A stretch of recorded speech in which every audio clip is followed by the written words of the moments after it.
All right, good afternoon. How's everybody doing today? Good? All right, great response. That's what I like. One of the first things I like to touch on is when I talk to a room or get in front of people, I don't like to talk at you for 40 minutes. There's going to be some questions. There's going to be some times where I do ask you something. I'm giving you license now. They're not rhetorical. I really do want you to respond. I want you to participate.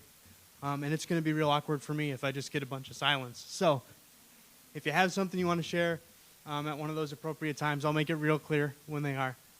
Please do. You'll make my life a lot easier, and I think we'll have more fun. I'll just give you a little bit of basic background about myself. My name is Michael Kaip. I was born and raised here in Mandan, North Dakota. I hear some other Mandan people. Yes, we're very, very proud of our city there across the river. I'm not going to get into which one's better. We'll leave that for another day. But I'm very excited to be here today. The earlier groups were asking for a fun fact, so at the risk of exposing myself and how frighteningly new I am at this, this is a fun fact about me. First time I put a suit on in 5 years was this afternoon. So now that we have that out of the way, I'm ready to go. I want to touch on a couple of goals that I have for this session for you guys to take away. One is I want to give you guys some research. It's not my research. I'm not a researcher. I'm not a doctor. There's some people that have done some really great work on understanding empathy, helping us figure out what it is, where it comes from. And I want to share some of that with you so you know that I'm not just making things up here, that there's some really smart people that have put in a lot of work. And I'll make very clear where that research came from in case you want to go find some more of it. Excuse me. And secondly, I want to share some of my personal stories, and I want to share those personal stories for a couple of reasons. And it's one, I want to share some times where empathy has been misused towards me and how that had the opposite effect that people were looking for. And I think that that's something that happens fairly common. But I don't want this to be a time where I'm talking at you and giving you all of these times and you're sitting there in your seat going, oh my gosh, he's talking about how people misuse empathy. And I'm going, yep, I've done that, and yep, I've done that. And I'm really trying to help people, and I care about people, and I'm making all of these mistakes, and I've done the exact opposite of what I was trying to do in many instances. I'm also going to share with you times where I misused empathy towards other people, and my hope is that we can use this time to recognize that empathy is a lot more challenging of an emotion, of a tool, than we sometimes make it out to be, and that maybe together we can understand it a little bit better by the time we leave today so that we can use it just a little bit better than we did when we walked in. And I'm a firm believer in life that if you do a little bit better today than you did yesterday, by the end we're going to be in a really good spot. So I'm going to jump into sharing some of that research, okay? I'm a pretty intellectual guy. I really like to understand things. So when I started working on this empathy presentation and wanting to help others understand empathy, I found a couple of really great books. You can see them up there on the screen. These books are going to be cited throughout my presentation when I talk about kind of the basic ideas behind empathy and some of the definitions. So you can see the author's name there. So anytime you see Zaki cited in my presentation, that's going to be from that book. The War for Kindness. And then Against Empathy is Paul Bloom's book. So you see Paul Bloom referenced. It's going to be that book as well. And then there'll be some couple of other smaller studies that I cite just once, and that citation will be on the screen when we get there as well. So remember when I said I was going to get to ask you questions? Now is one of those times. All right? So empathy, what is it? How many of us, if I came up to you and said, hey, do you know what empathy is? Do you understand what it is? Would say, yeah, I think I have a pretty good understanding of what empathy is. You can make noise, clap your hands, raise your hand. Please let me know if you think that's you in some way. Yes? No? Maybe? Okay, now I'm nervous. You were really good responding the first time, and now we're getting into that time where I feel awkward because I'm asking you a question and I'm getting a bunch of blank stares. So we're going to try this again. If I asked you, just, if we're hanging out at the social afterwards and I come up to you and say, hey, do you think you know what empathy is? How many of us in this room right now would say, yeah, I think I have a pretty good understanding of what empathy means?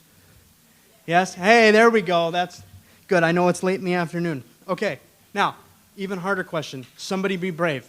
Does anybody want to tell me what they think it is? What is empathy to you? Feeling with, not for. Okay.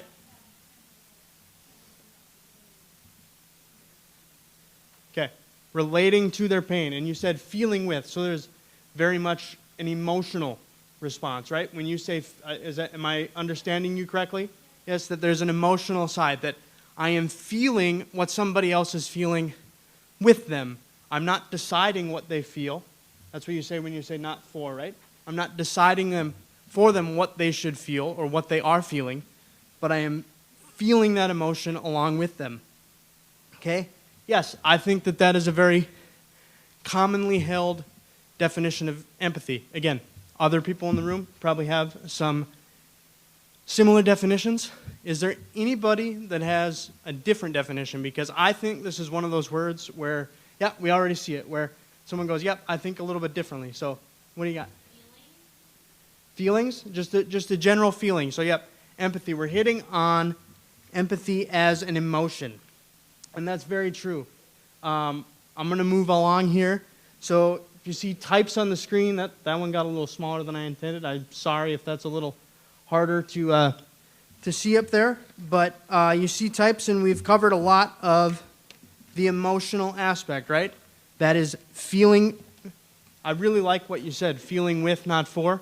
Having the same feelings or having a similar reaction or understanding that even if I'm not going through or in the same circumstances as another individual, that I can understand and in some ways even kind of feel what they're feeling, feel that pain, feel that joy. I think a lot of times empathy gets used in the context of pain or negative emotions, but I think that we should work really hard to share in joy and happiness too. I think that's a place where we can be empathetic as well, and share in some of those emotions that sometimes we think it's less important, or people don't need help feeling happy, so we don't take the time to enjoy other people's happiness as well. You see a second type there that we haven't hit, and that was maybe going to come up when I asked if anybody had a different definition, but it is a little bit less common, I think. So we see cognitive, and cognitive empathy there is when we move out of the emotional space and we say, okay, I'm not feeling your pain. I'm not in a place where I'm in pain with you, but I understand your pain. Maybe I've felt your pain before, or I've been in similar circumstances at a different time in my life, and so I understand that you're going through something difficult, or again, you're having a really great moment, and I'm happy for you, and I'm understanding, what led you to this, and the emotions that you're having. So we see these two types, and we're going to come back to the bottom one there.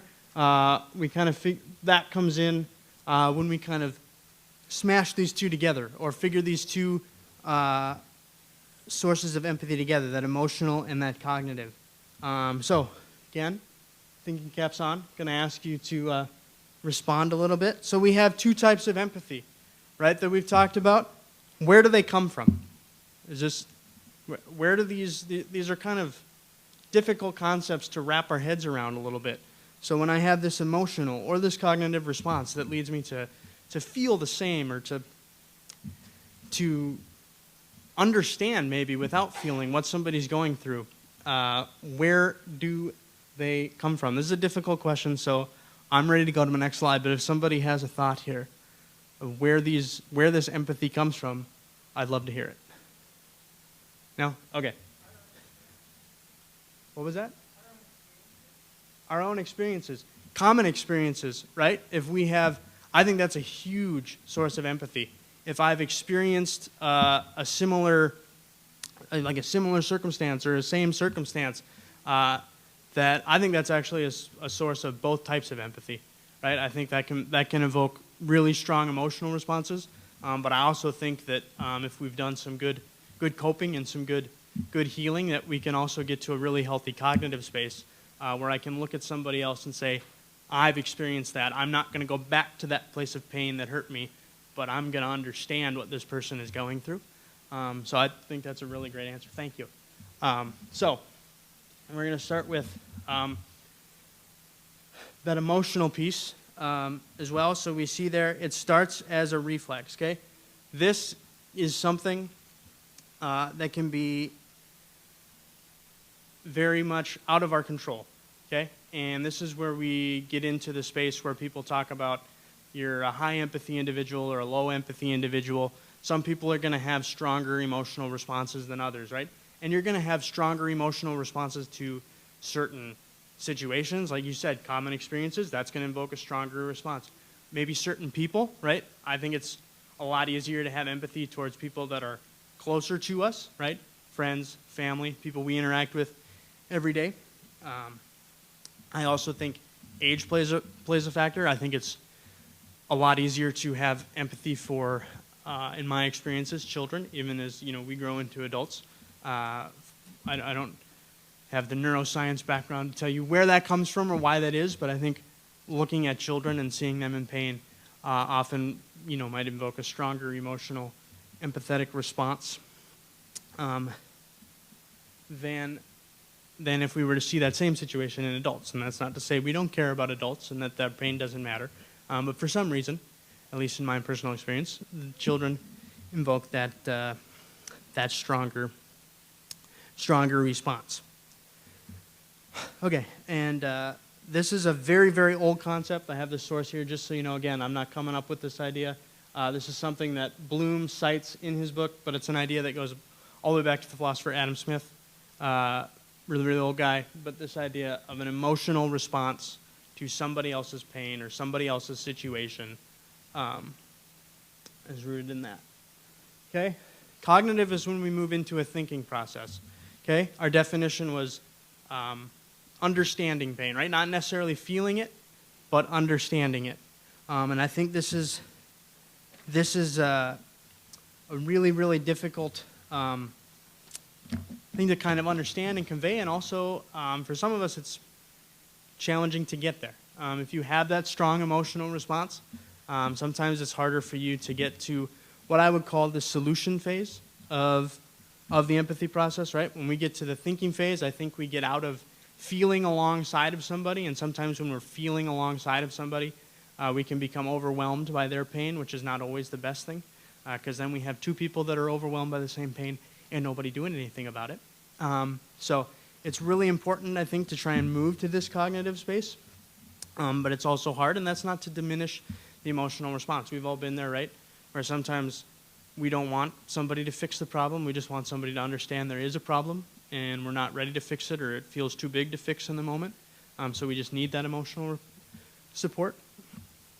So I think they're both really important to understand. And part of the process today, one of my goals, I said, was hopefully you leaving with understanding empathy a little bit better. I find that personalities kind of affect the definition we carry, right? So I've given two definitions.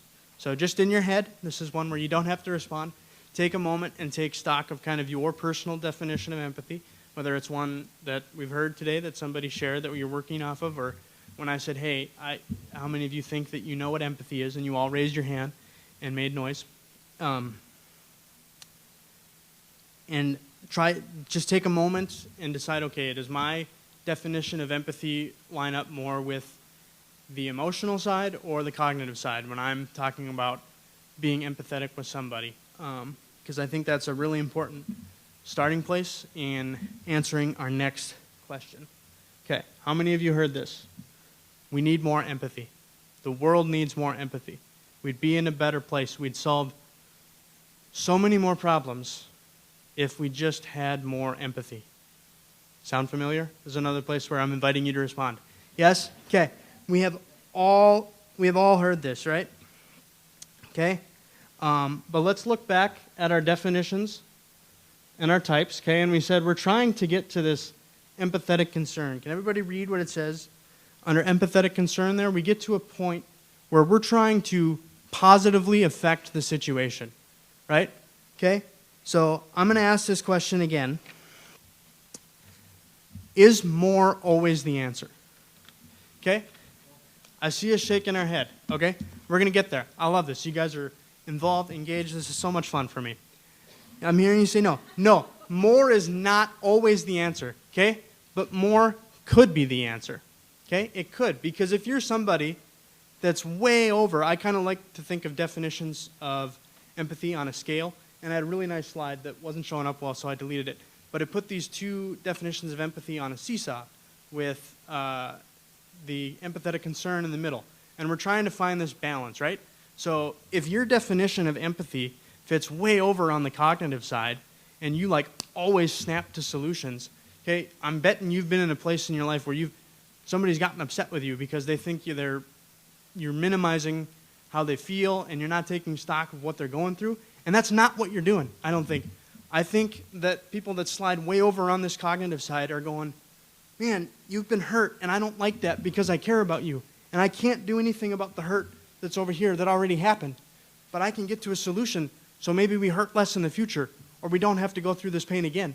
And that's really powerful and important, right? But if our cognitive empathy is way over here, and we're not telling people that we're listening to you and we understand, they're not going to respond great to your solution.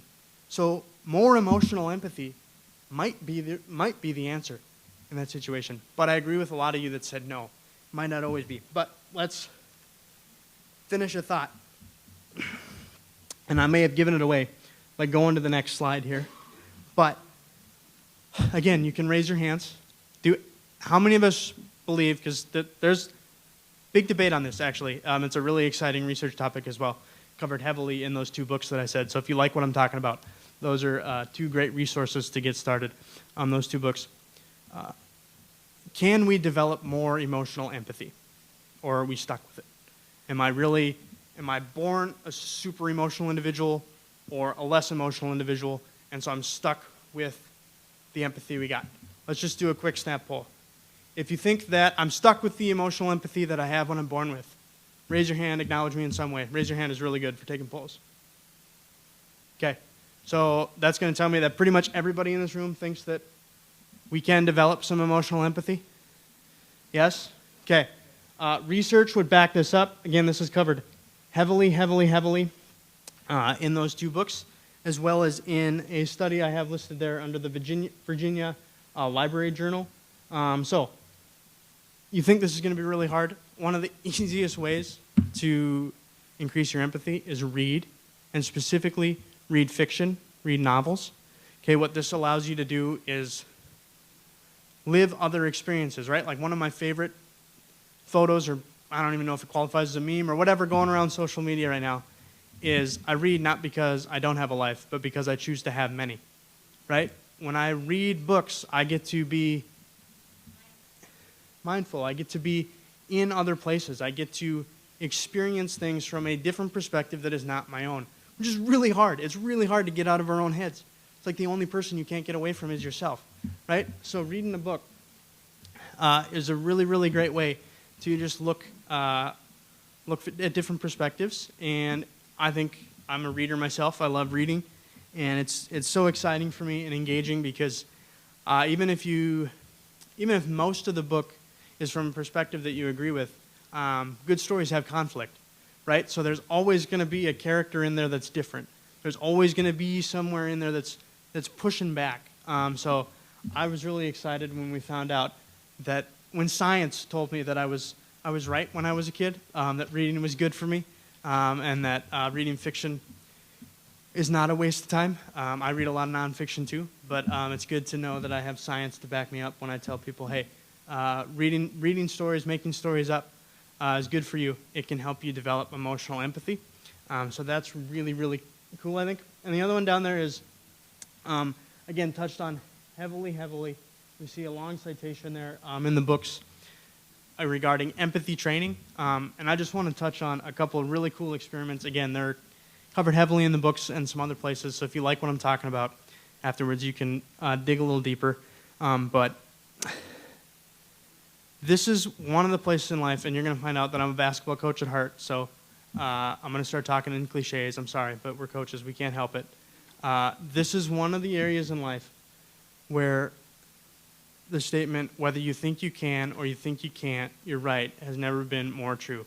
Okay? They had a couple of different scenarios when they took some college kids and they split them into two groups, and they told one group that they'd already done an experiment and found out that you can increase your emotional empathy, and here's how you do it.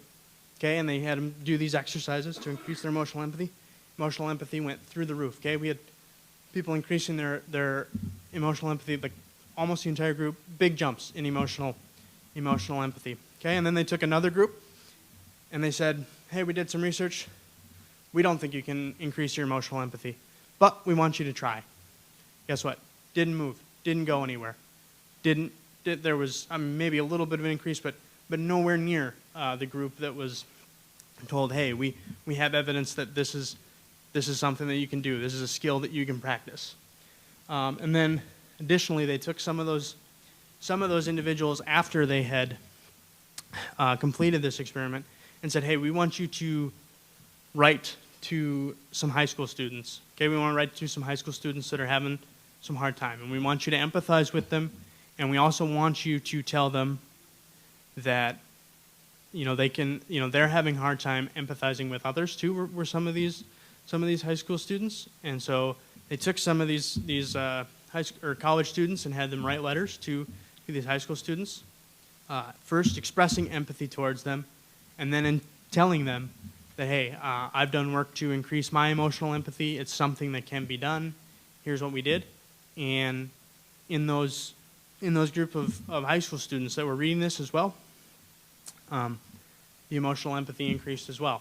So I think that's a really cool statement too. Like I said, I kind of nerd out on some of this research stuff, but I just want to leave you with that piece of encouragement that this is an area where if you decide you want to be more emotionally empathetic or think that it's something that you want to move kind of your empathy meter back towards that emotional side, it certainly can be done. And the last thing I want to add kind of on that empathy training is something we talked about. Try new things. Because we said shared experiences can create empathy, right? So go be a part of a new group. If you hate it, you don't have to go back, but go try something, because then even if you don't like it, you meet somebody who really enjoys that. You can say, oh, I tried that once. It wasn't my thing, but I understand what you're doing. It can be just a building block. So I think try new things, and then life is gonna help you create some emotional empathy if you let it. Because you're going to go through good experiences, you're going to go through bad experiences, and you're going to meet people that go through similar experiences. So I know it can be scary to let the feelings feel sometimes and let the pain in, but if you go through pain and work to get to a healthy place, I think that helps you increase your emotional empathy. I'm not wishing pain on anybody, but I just want to encourage you that those shared experiences can increase that emotional empathy. But we did say that more is not always the answer, right? So I'm trying to hustle and get through here. We got started a little late, but more is not always the answer. So we've all heard of, I think, all three of these things, or most of us have probably heard of all three of the things that are sitting or are listed on the screen.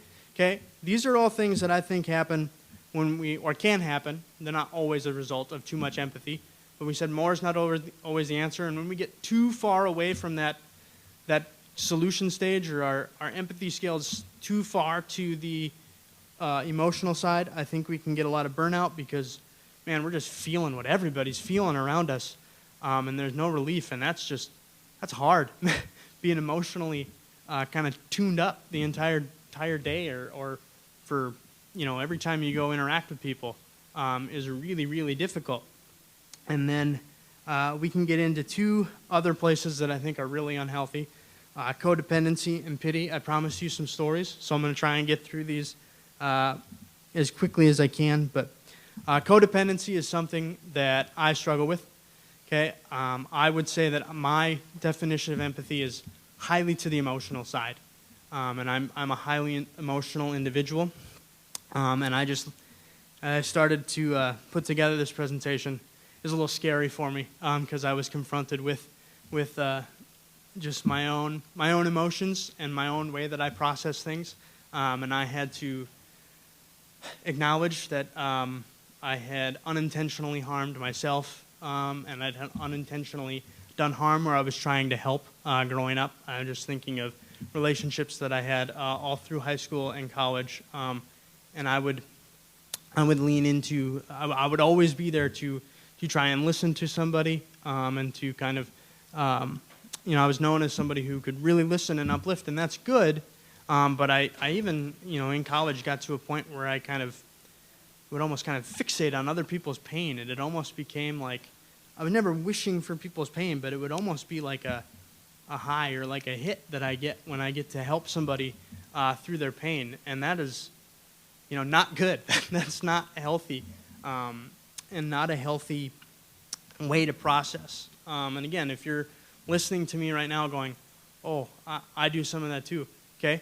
It's okay. I don't want you to leave feeling attacked. Breathe and understand that we just need to work to move your empathy meter maybe a little bit more towards the cognitive side, and understand that there are negatives to that too much emotion. We're going to talk about that real briefly in a second. The other one is pity. I just want to tell you, I didn't share this, but at the beginning, but I have cerebral palsy. It's a physical disability that is caused by a bleed in the brain. It can affect many, many parts of the body. You can meet 5 people with cerebral palsy, and they could all be affected vastly differently. For me, it was my balance, walking around lower extremities mostly, but also fine motor and writing.